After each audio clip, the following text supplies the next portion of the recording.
Onlar, ey Fihroğulları, bana yardım edecek kimse yok mu? Hakkımı alacak kimse yok mu? Bir yabancıya sahip çıkacak kimse yok mu? Ey Kureyşliler! Ebu Kubeys Dağı'na çıkıp bağıran bu adam Zübeyt kabilesinden bir tüccardı. Mekke'nin ileri gelenlerinden As bin Vail'e mal satmış ama parasını alamamıştı. Kendisine yardımcı olsun diye kime gittiyse kapı dışarı etmişlerdi. Son bir umutla yüksek bir yere çıkıp feryat etmeye başlamıştı.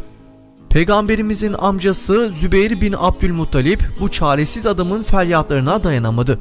Oturduğu yerden kalkarak haksızlığı sevmeyen, kişilikli, soylu bazı insanların yanına gitti. Bir şeyler yapmalıyız dediler ve aralarında en yaşlıları olan Abdullah bin Cüdan'ın evinde toplandılar. Aralarında 20 yaşında olan peygamberimiz de vardı. Şu konularda birbirlerine söz verdiler. Mazlum ve hakkı gasp edilen kişiyi destekleyeceğiz. Mekke'de oturan bir vatandaş veya herhangi bir yabancıya zulüm yapılmasına izin vermeyeceğiz. Mazlumun hakkı geri alınıncaya kadar zalime karşı mazlumla birlikte hareket edeceğiz. Ne olursa olsun sözümüze bağlı kalacağız. Mekkeliler bu anlaşmaya Hılful Fudul adını verdiler. Hılful Fudul'ün ilk işi As bin Vail'e giderek Zübeydi'nin malını ondan almak oldu. Bundan sonra kim bir haksızlığa uğradıysa "Ya Hılful Fudul, yetiş imdadıma" diyerek bağırırdı. Hılful Fudul üyeleri hemen koşar, "İşte sana yardıma geldik, ne oldu sana?" derlerdi. Peygamberimiz bu konuda şöyle buyurmuştur: "Ben Abdullah bin Cüdan'ın evinde öyle bir anlaşmaya katıldım ki bunun yerine bana kırmızı develer bile verilseydi bu anlaşmadan vazgeçmeyecektim. Ve bugün İslam üzerinde olduğumuz sırada da böyle anlaşma imzalamaya davet edilirsem bunu derhal kabul ederim" diye buyurdu.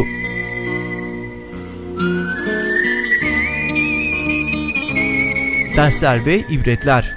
Hılful Fudul gibi teşkilatlarda bulunmak lazımdır. Mazlumun hakkını zalimlerden alabilmek için mücadele etmeliyiz. Kimseye haksızlık etmemeliyiz. Haksızlık yapanları uyarmalı ve onları haksızlık yapmaktan alıkoymalıyız. İyi ve değerli insanlarla arkadaş olmalıyız. Kötülükleri engellemek ve iyilikleri çoğaltmak için iyi insanlarla dayanışma içinde olmalıyız. Peki başka ne gibi ders ve ibretler çıkarabiliriz? Ticaret. Ey kardeşimin oğlu, görüyorsun biz maddi sıkıntı çekiyoruz. Kıtlık yılları bizi perişan etti. Kureyş'in ticaret kervanı Şam'a gitmeye hazırlanıyor. Hatice binti Hüveylid de mallarını gönderecek. Senin gibi güvenilir bir insana çok ihtiyacı vardır. Yanına varıp kendisiyle konuşalım mı? Hazreti Hatice ile görüştüler, kabul etti. Hazreti Hatice kölesi Meysere'yi ona yardımcı olsun diye görevlendirdi. Ona hiçbir işte itaatsizlik etme, bir dediğini iki etme ve her halini bana bildir. Kervan yola çıkıp Busra kasabasına vardı. Peygamberimiz 12 yaşındayken buraya gelmişti. Mallarını sattılar, almaları gereken malları da alıp Mekke'ye geri döndüler. Peygamberimiz bu ticarette iyi bir kazanç elde edip Hazreti Hatice'ye mallarını teslim etti. Meysere yolculuk boyunca başlarından geçen olayları ve Peygamberimizin hal ve hareketlerini Hazreti Hatice'ye tek tek anlattı. Çok temiz karakterli, güzel ahlaklı, iyi huylu, güvenilir, dürüst bir insan. Hazreti Hatice Peygamberimizi sevdi. Kendisinden daha iyi, emin ve güvenilir bir koca bulamayacağına kanaat getirdi. Hazreti Hatice de iffet, namus ve güzel ahlakı sebebiyle Tahire yani temiz diye anılırdı. Akıllı, zeki ve güzel bir kadındı. Daha önce evlendiği eşi vefat etmişti.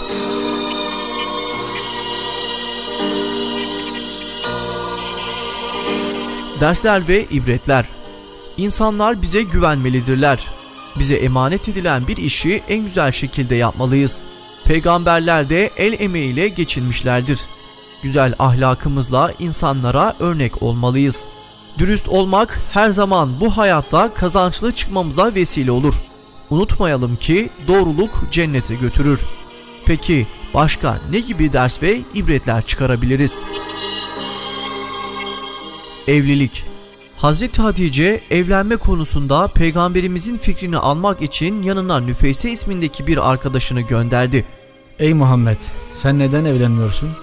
Elimde param yok, ben nasıl evlenebilirim diye karşılık verdi Peygamber Efendimiz. Sen merak etme, sana güzellik, zenginlik, şeref ve namusun bulunduğu bir yerden evlenme teklifi getirdim. Kim bu kadın diye buyurdu Peygamber Efendimiz. Hatice. Bu karşılığı alınca ben onunla nasıl evlenebilirim diye sordu. Bu işi bana bırak. Tamam öyleyse ben hazırım diye karşılık verdi Peygamber Efendimiz sallallahu aleyhi ve sellem. Nihayet ikisi evlendi. O zaman Peygamberimiz 25, Hazreti Hatice ise 40 yaşlarındaydı. Bu evlilikten ikisi erkek, 4'ü kız, 6 çocuk dünyaya geldi. Çocukların isimleri Kasım, Abdullah, Zeynep, Rukiye, Ümmü Külsüm ve Fatıma'ydı.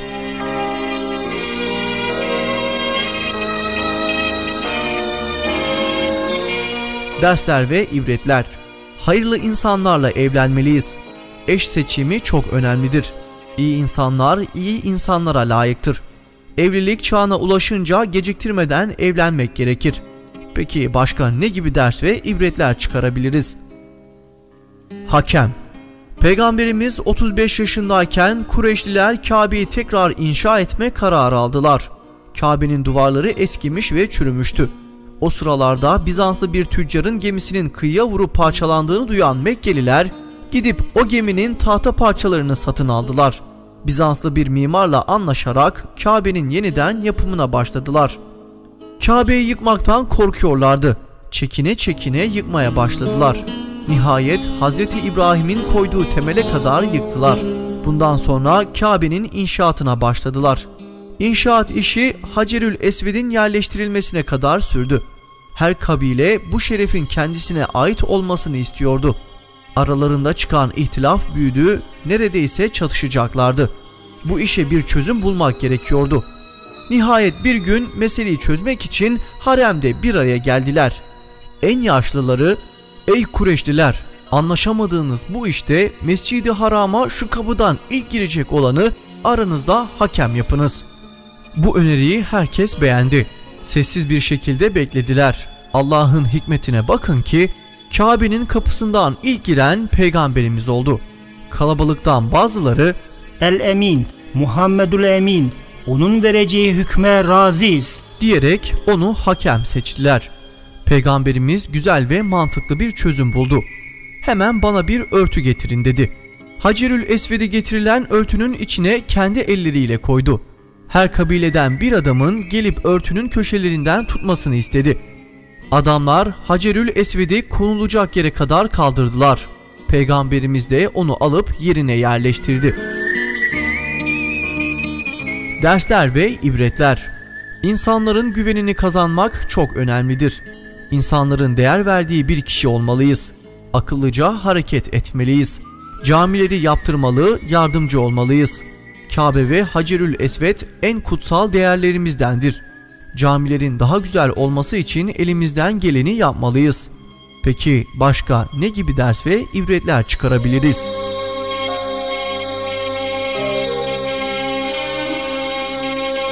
Oku emri. Oku, Ben okuma bilmem dedi Peygamber Efendimiz. oku, Ben okuma bilmem diye tekrar yineledi. oku. Neyi okuyayım diye sordu Nebi sallallahu aleyhi ve sellem. Yaratan Rabbinin adıyla oku. O, insanı pıhtılaşmış bir kandan yarattı. Oku. Rabbin sonsuz kerem sahibidir. O Rab ki kalemle yazmayı öğretti. İnsana bilmediği şeyleri öğretti. Tarihler 610 yılının Ramazan ayını gösteriyordu. 40 yaşındaki Peygamberimiz Hira mağarasındaydı. İşte yukarıdaki sözler Yüce Allah'tan Peygamberimize inen ilk Kur'an ayetleridir. Artık o bir peygamberdi. Yüce Allah insanlar arasında onu seçmişti. Çünkü o insanların en değerlisi ve en mükemmeliydi. Peygamberimiz kendisine vahiy getiren Cebrail'i ilk defa görmüştü. Cebrail onu 3 defa nefesi kesilinceye kadar sıkıca kucaklayıp sıkmış ve bu sözleri söylemişti. Peygamberimiz Hira mağarasından çıktı ve hızlıca evine doğru gitmeye başladı. Korkmuştu, heyecanlıydı, titriyordu. Nereye baktıysa karşısında Cebrail'i görüyordu. Cebrail ona, Ya Muhammed, Sen Allah'ın Resulüsün. Ben Cebrail'im diyordu. Nihayet evine vardı. Yatağına uzandı ve hanımı Hazreti Hatice'ye beni örtün dedi. Peygamberimiz biraz dinlendikten sonra sakinleşti ama hala endişeliydi. Başından geçenleri hanımına anlattı. Ey Hatice, bana neler oluyor, kendimden korkuyorum diye buyurdu. Hazreti Hatice ise ya Muhammed, hiçbir korku ve endişe duymana gerek yok.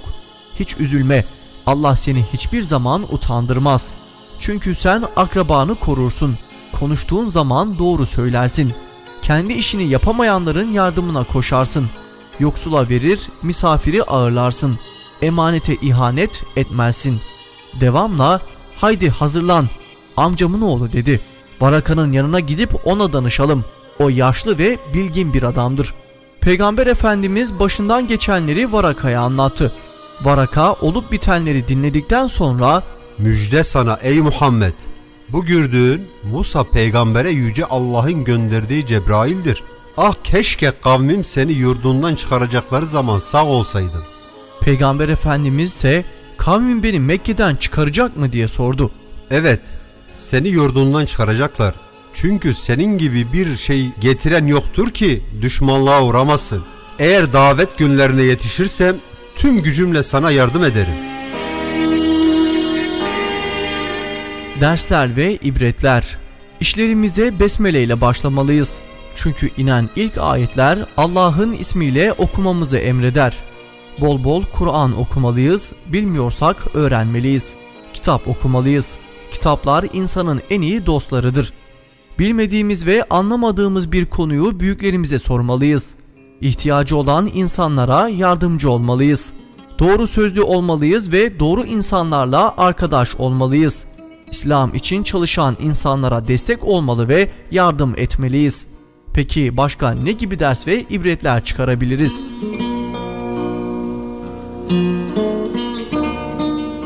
Cebrail. Hazreti Hatice peygamberimize gelenin kim olduğu konusunda şüpheleri vardı.